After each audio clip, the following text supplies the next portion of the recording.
perkenalkan nama saya Nasya Mulia dari kelas 2D. Pada kesempatan kali ini, saya perwakilan dari kelompok 4 akan mempresentasikan sebuah materi yang ada di bab 7. Dan saya mendapatkan tugas tentang menggali sumber historis, sosiologis, politis tentang menegakkan hukum yang berkeadilan di Indonesia. Nah, teman-teman, setelah Anda mempertanyakan terhadap masalah penegakan hukum, selanjutnya kita akan menggali sejumlah sumber tentang penegakan hukum di Indonesia yang meliputi dari sumber historis, sosiologis, dan politis.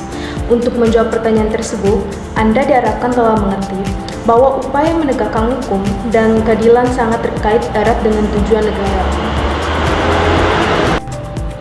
Anda diharapkan bahwa telah mengenal dan memahami bahwa salah satu tujuan negara Republik Indonesia melindungi warga negara atau menjaga ketertiban selain berupaya mensejahterakan masyarakat dalam tujuan. Negara sebagaimana dinyatakan di atas secara eksplisit dinyatakan bahwa negara melindungi segenap bangsa Indonesia, seluruh tumpah darah Indonesia, memajukan kesejahteraan umum dan mencerdaskan kehidupan bangsa, serta melaksanakan ketertiban dunia. Untuk mewujudkan masyarakat yang tertib, maka hukum harus dilaksanakan atau ditegakkan secara konsekuen. Apa yang tertera dalam peraturan hukum seyogianya dapat terujuk dalam pelaksanaan masyarakat. Dalam hal ini, dipenegakkan pada hukum dasarnya bertujuan untuk meningkatkan ketertiban dan kepastian hukum dalam masyarakat sehingga masyarakat merasa memperoleh perlindungan hak-haknya. Gustav Friedrich Kobers, seorang ahli filsafat Jerman, dalam studi Kono Martokosmo 1986-130 menyatakan bahwa penegakan hukum ada 3 unsur yang selalu harus diperhatikan, yaitu pertama, keadilan. Keadilan merupakan unsur yang harus diperhatikan dalam menegakkan hukum. Artinya bahwa dalam melaksanakan hukum, para aparat penegak hukum harus bersikap adil. Pelaksanaan hukum yang tidak adil akan mengakibatkan kekerasan masyarakat sehingga wibawa dan hukum aparatnya akan luntur di masyarakat. Apabila masyarakat tidak peduli terhadap hukum, maka ketertiban dan ketentraman masyarakat akan terancam, yang pada akhirnya akan mengganggu stabilitas nasional. Yang kedua, kemanfaatan. Selain unsur keadilan, para aparatur penegak hukum dalam menjalankan tugasnya harus mempertimbangkan agar proses penegakan hukum dan pengambilan keputusan memiliki manfaat bagi masyarakat.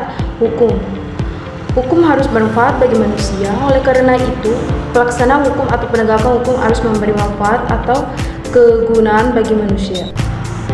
Kepastian hukum. Unsur ketiga dari penegakan hukum adalah kepastian. Artinya, penegakan hukum pada hakikatnya adalah perlindungan hukum terhadap tindakan sewenang-wenang. Adanya kepastian hukum memungkinkan seorang yang akan dapat memperoleh sesuatu yang diharapkan.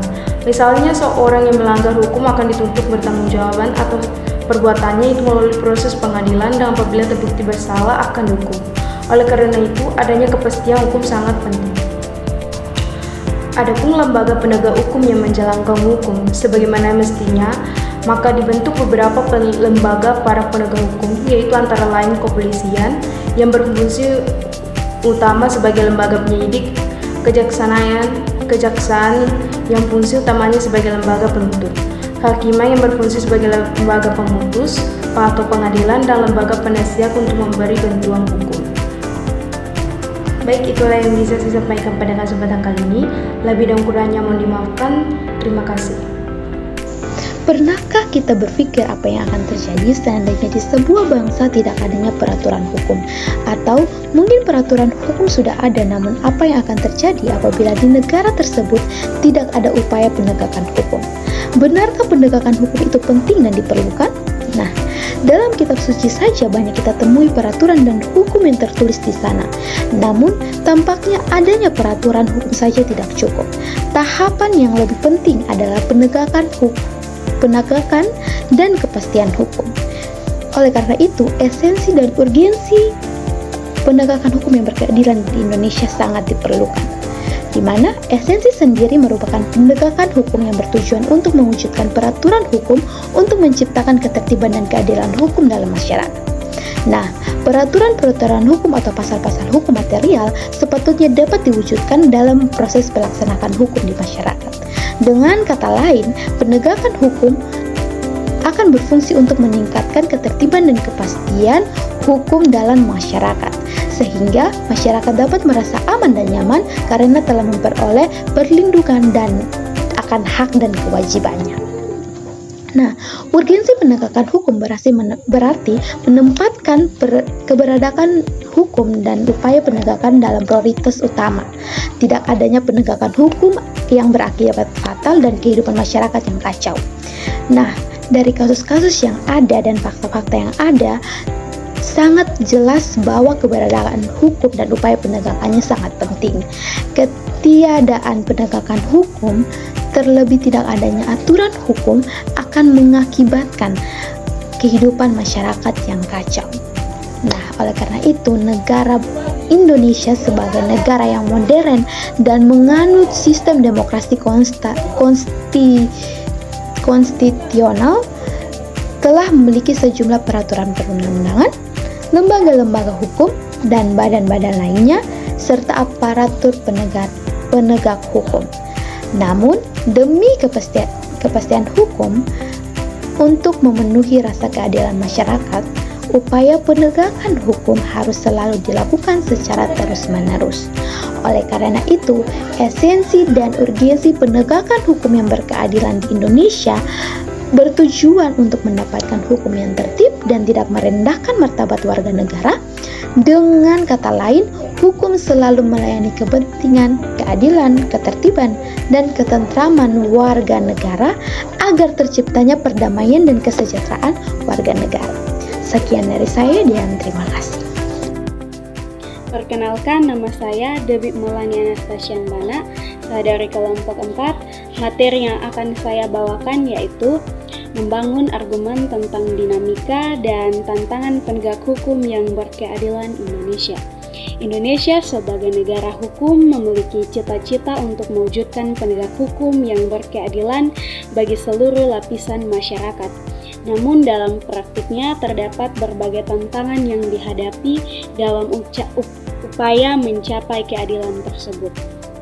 Ada beberapa contoh dinamika kehidupan yang sekaligus menjadi tantangan terkait dengan masalah penegak hukum di Indonesia, yaitu yang pertama, masih banyak perilaku warga negara, khususnya oknum aparatur negara yang belum dipandang baik. Terbukti masih ada praktik KKN, praktik suap, praktik pranisme, dan praktik perilaku yang tidak terpuji. Yang kedua, masih ada potensi konflik kekerasan yang bermuatan sara, tawuran, pelanggaran HAM, dan sikap etnosentris. Yang ketiga, ada maraknya kasus-kasus ketidakadilan sosial dan hukum yang belum diselesaikan dan ditangani secara tuntas. Banyaknya kasus perilaku warga negara sebagai subjek hukum, baik yang bersifat perorangan maupun kelompok masyarakat yang belum dipandang baik. Hukum masih perlu ditegakkan. Persoalannya, penegak hukum di Indonesia dipandang masih lemah karena masyarakat masih dihadapkan pada ketidakpastian hukum dan rasa keadilan hukum masih tidak sesuai dengan harapan. Dalam hal ini, aparatur penegak hukum harus kuat dan siap menghadapi berbagai tantangan yang berakibat jatuhnya wibawa sebagai penegak hukum. Selain itu, pemerintah perlu melakukan upaya preventif dalam mendidik warga negara, termasuk melakukan pembinaan kepada semua aparatur terus-menerus sehingga tercapainya suatu keadilan. Halo, nama saya Helena Iko dari kelompok 4 dan saya dari kelas 2D dengan NIM 2301020015 dan saya akan menjelaskan alasan mengapa diperlukan penegakan hukum yang berkeadilan. Hukum yang berkeadilan adalah hukum yang teratur dan tanpa menindas martabat kemanusiaan setiap warga masyarakat atau suap. Selain itu juga masih ada potensi konflik dan kekerasan sosial seperti sara, tawuran, dan pelanggaran HAM yang masih belum diselesaikan dan ditangani secara tuntas. Penegakan hukum yang lemah dan pelanggaran wajib juga menjadi alasan diberlakukannya penegakan hukum yang berkeadilan. Dengan penegakan hukum yang berkeadilan, diharapkan dapat meningkatkan ketertiban dan kepastian hukum dalam masyarakat sehingga masyarakat memperoleh hak dan kewajibannya. Dalam menegakkan hukum terdapat 3 unsur yang harus selalu diperhatikan, yaitu kepastian hukum, kemanfaatan, dan keadilan. Oleh karena itu, sangat penting adanya penegakan hukum yang adil agar dapat mengatasi kasus atau permasalahan yang ada di atas terkait ketidakadilan hukum. Adanya perilaku tidak terpuji seperti korupsi, adanya pelanggaran HAM, dan sebagainya. Dengan adanya penegakan hukum yang adil akan menjadikan kehidupan masyarakat menjadi tertib, tentram, dan masyarakat akan mendapat keadilan serta kepastian hukum yang sesuai dengan hak dan kewajiban yang dimiliki. Sekian materi dari saya, terima kasih.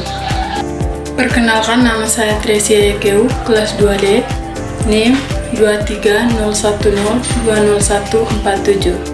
Saya dari kelompok 4. Di sini saya akan menjelaskan tentang konsep dan urgensi penegakan hukum yang berkeadilan. Mungkin ada yang menyatakan kehidupan masyarakat menjadi kacau, tidak nyaman, banyak kriminal, dan kondisi yang menunjukkan tidak akrab dan tidak terang. Thomas Hobbes pernah mengatakan, Homo homini lupus, artinya manusia adalah serigala bagi manusia lain. Manusia memiliki keinginan dan nafsu yang berbeda-beda. Nafsu yang dimiliki oleh manusia ada yang baik dan ada yang tidak baik. Inilah salah satu argumen mengapa aturan hukum diperlukan. Namun, Cicero pernah mengatakan, ubi societas, ibu uis, artinya di mana ada masyarakat, di sana ada hukum. Dengan kata lain, sampai saat ini hukum masih diperlukan, bahkan kedudukannya semakin penting. Tujuan negara yang lebih luas adalah agar setiap manusia terjamin kesejahteraan di samping keamanan. Dengan kata lain, negara yang memiliki kewenangan mengatur masyarakat perlu ikut menyejahterakan masyarakat. Negara Kesatuan Republik Indonesia atau NKRI adalah negara hukum. Artinya, negara yang bukan didasarkan pada kekuasaan belaka, melainkan negara yang didasarkan atas hukum. Artinya, semua persoalan kemasyarakatan, kewarganegaraan, pemerintah, atau kenegaraan harus didasarkan atas hukum. Alasan yang tepat mengapa diperlukan penegakan hukum yang berkeadilan. Karena masih banyak sekali sejumlah permasalahan kehidupan, kemasyarakatan, berbangsa, dan bernegara. Halo semua, perkenalkan nama saya Hasona Liseu, saya dari kelas 2C. Pada kesempatan kali ini saya akan membawa materi bab 7 dengan di bagian rangkuman hukum yang berkeadilan. 1. Negara merupakan organisasi kelompok masyarakat tertinggi karena mempunyai wewenang untuk mengatur dan mengendalikan masyarakat, bahkan memaksa secara sah untuk kepentingan umum yang lebih tinggi demi tegaknya hukum. Ada 4 fungsi negara yang dianut oleh negara-negara di dunia, ialah melaksanakan penertiban dan keamanan, mengusahakan kesejahteraan dan kemakmuran rakyatnya, pertahanan dan menegakkan keadilan. Yang ketiga, kesetaraan di hadapan hukum. Setiap individu tanpa memandang status atau kedudukan mereka dalam masyarakat harus tunduk pada hukum yang sama. Yang keempat, pemisahan kekuasaan. Prinsip ini mengharuskan adanya pembagian kekuasaan antara lembaga-lembaga pemerintah seperti eksekutif, legislatif, dan yudikatif. Pemisahan ini bertujuan untuk mencegah penyalahgunaan kekuasaan dan memastikan kemandirian sistem peradilan. Yang kelima, penegakan hukum merupakan peradilan bagi rakyat pada umumnya, sedangkan peradilan militer, peradilan agama, dan peradilan tata usaha negara merupakan peradilan khusus karena mengadili perkara-perkara tertentu dan mengadili golongan rakyat tertentu. Keempat lingkungan peradilan tersebut masing-masing mempunyai lingkungan wewenang mengadili perkara tertentu serta meliputi badan keadilan, serta meliputi peradilan secara bertingkat. Yang keenam, akses terhadap keadilan. Semua individu harus memiliki akses yang sama terhadap sistem peradilan, termasuk akses terhadap bantuan hukum jika diperlukan. Ini penting untuk memastikan bahwa semua orang memiliki kesempatan yang sama untuk mempertahankan hak-hak mereka di muka hukum. Yang ketujuh atau yang terakhir, hukum yang proporsional. Ya, hukum yang diberikan haruslah sebanding dengan kejahatan yang dilakukan. Ini berarti bahwa penegakan hukum harus mempertimbangkan faktor-faktor seperti keparahan kejahatan, niat pelaku, dan keadaan khusus lainnya dalam menetapkan hukuman. Dan saya akan juga sudah menganalisis pada bab ini.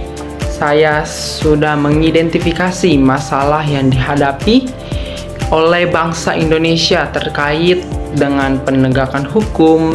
Apakah masalah yang muncul dari perkembangan iptek dan tuntutan dan kebutuhan masyarakat dan tantangan global. Saya akan membahas semua itu. Yang pertama adalah penegakan hukum, lambannya proses hukum dan keberlanjutan kasus-kasus kriminal. Ada korupsi di berbagai tingkatan pemerintah dan lembaga penegakan hukum. Ada juga keterbatasan sumber daya manusia dan teknologi dalam penegakan hukum. Yang kedua ada di bagian perkembangan iptek. Di perkembangan iptek ada juga tantangan dalam mengadopsi teknologi terkini dan memastikan kesetaraan akses di seluruh wilayah. Perlunya meningkatkan investasi dalam riset dan pengembangan. Kesenjangan digital antara perkotaan dan perdesaan. Yang ketiga ada tentukan dan kebutuhan masyarakat. Kesenjangan ekonomi dan akses terhadap layanan dasar.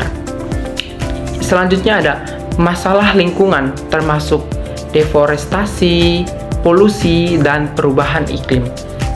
Dan ada juga ketidaksetaraan gender dan perlindungan hak asasi manusia. Dan yang terakhir adalah keempat, tantangan global. Ancaman keamanan lintas batas seperti terorisme dan perdagangan narkoba. Ada juga partisipasi dalam kerjasama internasional untuk mengatasi masalah global.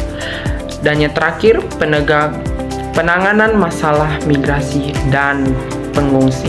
Oke, baik, mungkin ini adalah materi yang hanya saya bisa bawakan. Terima kasih atas perhatiannya.